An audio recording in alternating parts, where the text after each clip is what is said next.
let's talk about instant gratification and how this shit, like, it really, it's starting to get to the point like it's becoming a disease in the world. Like, I feel like it's healthy in certain aspects. Like, we got the self-serve line at the store now. We got shit like Apple Pay. You know what I'm saying? You just tap your card or tap your phone and pay instantly. You know, I remember a time when you had to go pay bills. You had to go take a trip to pay bills. Now it's just instant. You can put it on auto pay. You know, that type of instant gratification is great. But when we talk about the realms of real life, um, it ain't not so much because now everybody got access to cell phones and social media and profiles and shit like that. So now you could build a perspective about yourself and like kind of sell yourself how you want to be seen. And then they came up with the like button and the heart button and the haha button and the love button and all that. So just that type of validation, that type of gratification for a lot of people could be overwhelming. You know what I mean? It could be addictive and shit like that. Because a lot of times, and it's most people on social media, they ain't really never had no real validation probably from when they was coming up as a child. They probably never really been validated throughout their life in the way they feel like they should. You know what I'm saying? A lot of people deal with that. And to each his own, you know what I'm saying? I'm just like talking about it. So it lead people to go to extremes. Like, so now everybody looking at their profile and then they looking at everybody else's profile and they matching it up. Like, oh shit, this person doing this, I should be here by now. Like, oh shit, at this age, I should have did this with this shoulda shit. And the whole time, your path and your life is really right in front of you every day, but you looking at your life like, oh, this is not it because you're addicted to instant gratification, or you see somebody that's holding up a wad of money, or they got a certain type of purse, certain type of bag, a certain type of car at a certain amount of time, or whatever the case may be, and you tell yourself like that should be you, or you should be in that same realm, not even really understanding if what that person is presenting to you is real, what that profile is presenting to you have any type of longevity to it, because it ain't about what you do, it's about how you do it. So I just want to bring some awareness to the fact that we got to understand that life is like Mr. Miyagi. Wax on, wax off. Feel me?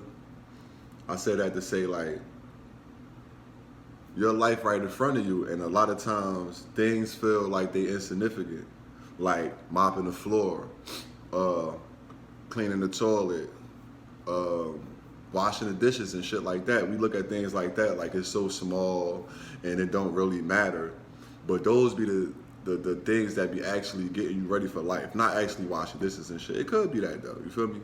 But I'm just talking about the analogy, you know what I mean, of like how, okay, like if you ever saw the Karate Kid or Cobra Kai, or you ever heard of Mr. Miyagi, right? What Mr. Miyagi would do was he'd have, and remember, Mr. Miyagi represents life and the nature of life, right? The nature of life is like this. Your task is always right in front of you. So you don't have to feel out of place or feel like you're not where you're supposed to be at. If you study, meaning stay present in what you're doing, then you could be prepared for what's to come.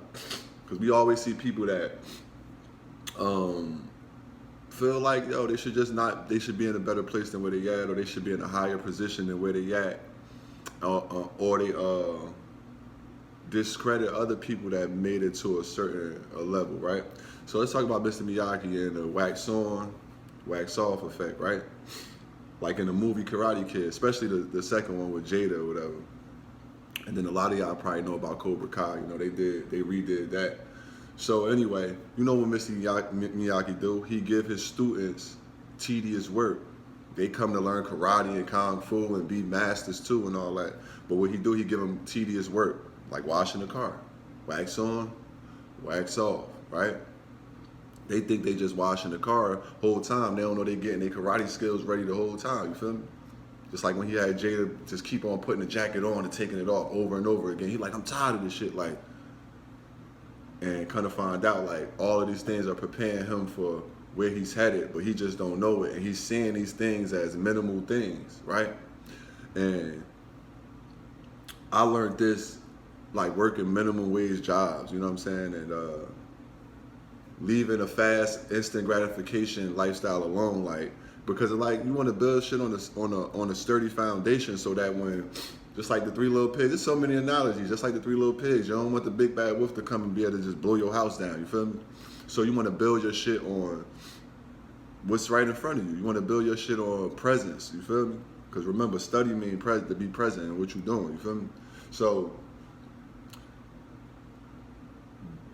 let's not, I can't tell you what to do or what not to do, but I learned not to look at the small things in life and overlook them and think that, oh, this place I want to be or whatever the case may be in the future is bigger than this small thing that's right in front of me. I learned that like working minimum wage jobs, working at the drive-thru, mopping the floors, cleaning the toilets, dealing with customers with attitude problems and all that. And what it did for me was it just toned me down, toned my ego down, chipped away at my ego little by little, because life knew, Mr. Miyagi represents life. Life knew that in the future I was going to need to be a little bit more poised, more patient, more aware, and things of that nature. So I was placed in the drive-through, minimum wage jobs, and once I started to get present with it, after a while, it took a long time, I started to be like, you know what? Thank you. I'll be cleaning the toilet and be like, yo, real shit, or mopping the floor and be like, thank you, because I knew, I started to see the lessons. I started to be aware, like, all right, for example, I was cleaning the, they'd had you go outside and change the garbage and shit, and I'm looking at this garbage like, yo, who would put all these half cups of coffee in a garbage and just leave it there and stuff it? They see the garbage full, and then I just had the thought to myself, like, damn, I used to do the same shit. I'll go to the supermarket and get a tube of ice cream or something and then change my mind, but I'll be walking through the bread aisle and I'll be like, just put the shit on the shelf, knowing somebody got to come behind and clean that and deal with that. But I don't care, because I was thinking, this thing ain't bigger than the next thing. This thing is not connected to the next thing. You feel what I'm saying? And I think we forget that when we looking for likes, when we looking for validation, when you're in search for somebody to tell you who you are or support you and shit like that. But like I said, what life do, it always have you where you supposed to be and where you need to be to learn the lesson you're supposed to learn, so that you could be prepared for the next phase, and you will not be allowed to go to that next phase until you take the proper steps. For those people that, and we all been, guilty of it, that just go for the instant gratification. The thing about it is, you might get the success, you might get everything you ever wanted, but you won't get that journey in between that make you wise, that journey in between that make it so, like I said, when a strong wind come across, it don't just blow your house down, you feel me? So, I just wanted to kick it and tell y'all, you know what I mean? When you in some shit that seems small, when you folding your clothes and shit like that, just understand, like, ain't nothing bigger than that. If you could be aware and stay right there and be cool with that, then you could have the patience to just allow your life to unfold naturally and reap the benefit of the hardships, the good times, and all that. You'll be able to be present and get more out of life than just trying to have one big bang all the time and get 1 million likes and get noticed by everybody else. Because if you don't validate yourself, other people validating you will never really fulfill you anyway. This is my opinion. I just feel like some form of isolation and separation is necessary for you to rebuild and unlearn all the shit you thought you knew and really learn who you are, and get away from all the influences that's trying to tell you who you are and who you're not.